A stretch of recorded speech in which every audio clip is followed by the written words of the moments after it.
All right, welcome to AP Calculus AB. I will be your teacher, Mr. Davis. We're here today to talk about Lhopital's rule, and what we're going to do is motivate this with an example. Okay, what we're going to do is an analytical approach to evaluating this limit. What we've done in the past is tricks like factoring, and what you guys have just seen in class is if we factor this, we can simplify this function to x minus 1, and then direct substitution would work. If we just tried direct substitution right off the bat, we'd have negative 1 squared minus 1 over negative 1 plus 1. In this case, that is 0 over 0, which we know to be an indeterminate form. That is not 0, right? We cannot divide by 0, so there's an issue with this, and we are going to call this an indeterminate form. So 0 over 0 is an indeterminate form. In the past, what we have done is if you get an indeterminate form, it was inconclusive, so we had to try a different approach. We had graphical approaches, numerical approaches, and different algebraic approaches of attempting this problem. What we're going to do is something new. It's called Lhopital's rule, and let me just define this right off the bat. It's kind of a theorem.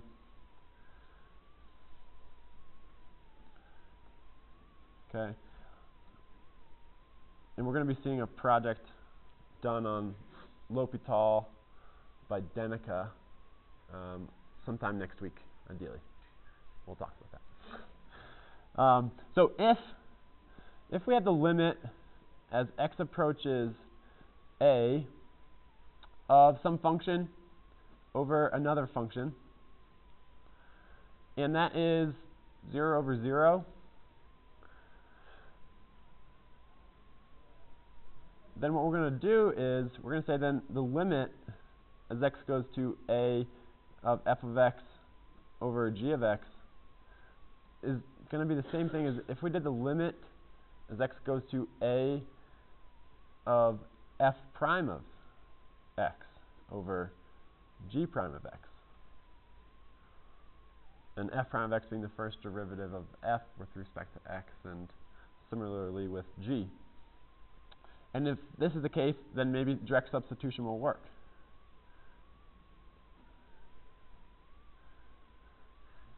And so that is Lhopital's rule formalized if you are approaching a real number. Okay, what we're going to talk about is infinite limits soon after this. So let's just try and take Lhopital's rule and apply it here. So, have we met the one condition of the theorem? We have, right? Oh, right. And that's true because you have a 0 over 0. That's the only one condition. So it is an indeterminate form, so we're going to use Lhopital's rule. So what we're going to say is, back to the example, the limit as x approaches negative 1 of x squared minus 1 over x plus 1 is really going to be the limit as x goes to negative 1 of the derivative of the numerator. In this case, that's 2x divided by the derivative of the denominator. In this case, that is 1.